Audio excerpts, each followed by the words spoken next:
तो माननीय मुख्यमंत्री नीतीश कुमार थे, वो मुख्यमंत्री नहीं थे, उनके अधीन थे और उन्हीं के निर्देशन पर वो काम कर रहे थे। तो निर्देशन तो माननीय मुख्यमंत्री जी ने दिया, उस पर वो अमल कर रहे थे डिप्टी सीएम होने के नाते। अब कोई व्यक्ति कहने लगे कि हम ही कर रहे हैं तो ये बेवकूफ़ी भरा सवाल है। इस पर श्रेय लेने की बात कीजिएगा, कोई दौड़ नहीं है, कोई होड़ नहीं है कि हम पकड़ लिए और कहें कि हमने किया।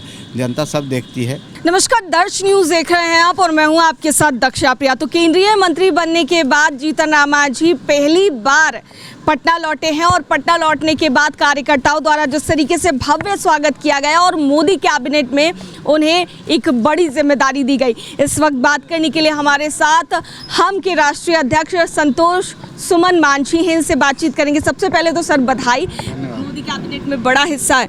तो सबसे पहले जानना चाहेंगे आपसे कि एक बड़ा विभाग मिला है जिसको लेकर ये भी कहा जा रहा है कि रोजगार की बहुत सारी संभावनाएं उस विभाग में है, वो जीतन राम मांझी जी को मिला है।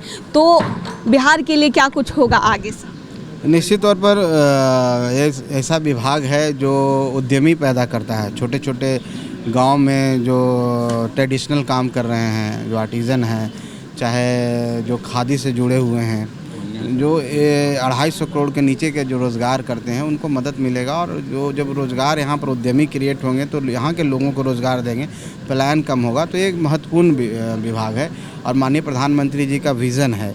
इसमें माननीय प्रधानमंत्री जी ने इस विभाग को बहुत ज़्यादा आगे बढ़ाने की कोशिश कर रहे हैं ताकि लोगों को रोज़गार मिले, जो हमारा जीडीपी है उसमें बढ़ोतरी हो, एक्सपोर्ट बढ़े हमारा।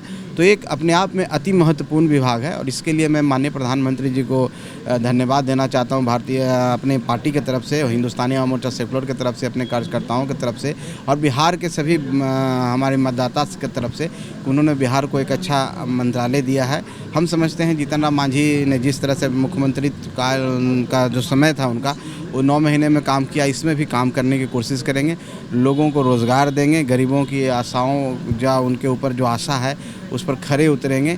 तो हम समझते हैं कि अच्छा सुनहरा अवसर मिला है हमारे लिए, बिहार के लिए और हम सब के लिए कि हम लोग मिल करके काम करके इसको ज़्यादा से ज़्यादा माननीय प्रधानमंत्री जी के जो इच्छा थी, जो आशा था, जो विश्वास है, उस पर खरे उतरने का काम करें। आज उनकी मुलाकात सीएम नीतीश कुमार जी से भी हुई। देखिए, वो तो औपचारिकता है। वो पहली बार पटना आए हैं, माननीय मुख्यमंत्री जी से मिलने गए हैं, तो ये मुलाकात कोई राजनीतिक मायने नहीं है, सिर्फ एक तरह से पारिवारिक कह लीजिए, एक तरह से पुराने रिश्ते हैं। तो मिलने गए हैं और मिल करके मार्गदर्शन लिया ही होगा और ये मार्गदर्शन निश्चित तौर पर बिहार के भविष्य के लिए, बिहार के विकास के लिए काम आएगा।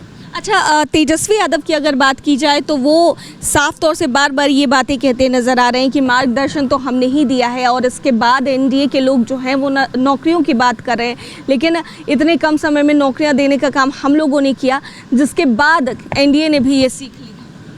अब क्या कहें उनको, अब वो तो कह रहे हैं कि हम ही ने बताया। तो माननीय मुख्यमंत्री नीतीश कुमार थे, वो मुख्यमंत्री नहीं थे, उनके अधीन थे और उन्हीं के निर्देशन पर वो काम कर रहे थे।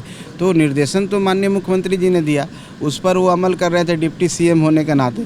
अब कोई व्यक्ति कहने लगे कि हम ही कर रहे हैं तो ये बेवकूफ़ी भरा सवाल है। इस पर ज़्यादा टिप्पणी करना हम समझते हैं उनका प्रचार ही होगा। उनको अभी सीखना चाहिए, अभी समाज में घूमना चाहिए, लोगों की समस्याओं को समझ बूझ करके आगे बढ़ना चाहिए।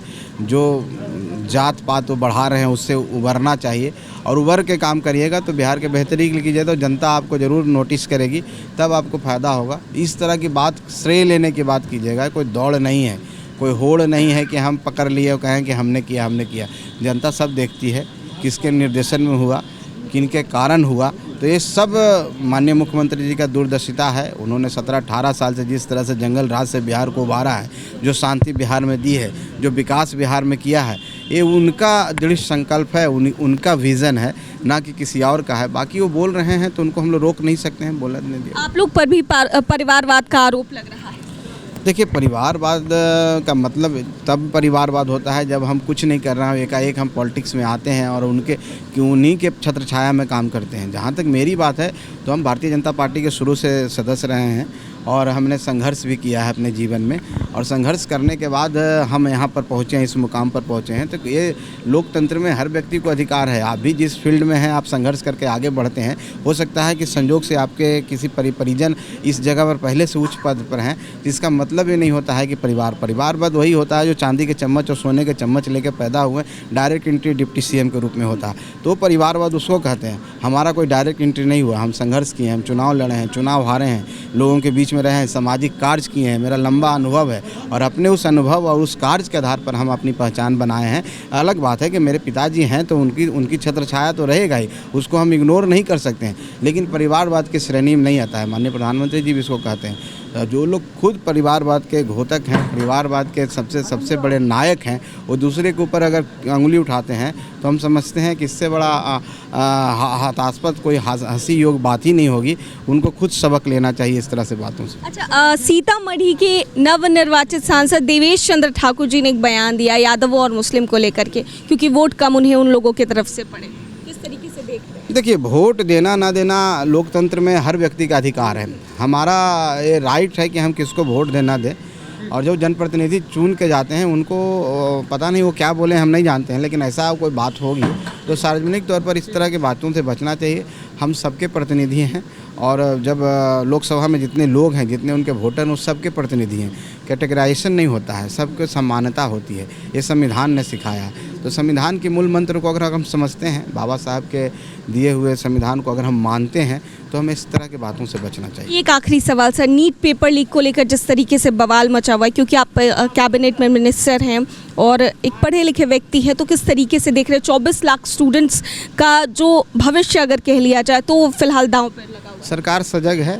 माननीय शिक्षा मंत्री, केंद्रीय शिक्षा मंत्री जी का भी बयान आया है, इस पर जांच चल रहा है, वो लोग देख रहे हैं। जो भी बढ़िया बेहतर होगा वो किया जाएगा, और हम समझते हैं सरकार सक्षम है। बहुत बहुत शुक्रिया सर। तो संतोष सुमन मान जी, हम के राष्ट्रीय अध्यक्ष, उनसे बातचीत कर रहे थे और क्या कुछ कहते नजर आए हैं तमाम मुद्दों पर, साफ तौर से आपने सुना। कैमरा पर्सन ऋतिक के साथ मैं दक्षा प्रिया, दर्श न्यूज़, पटना।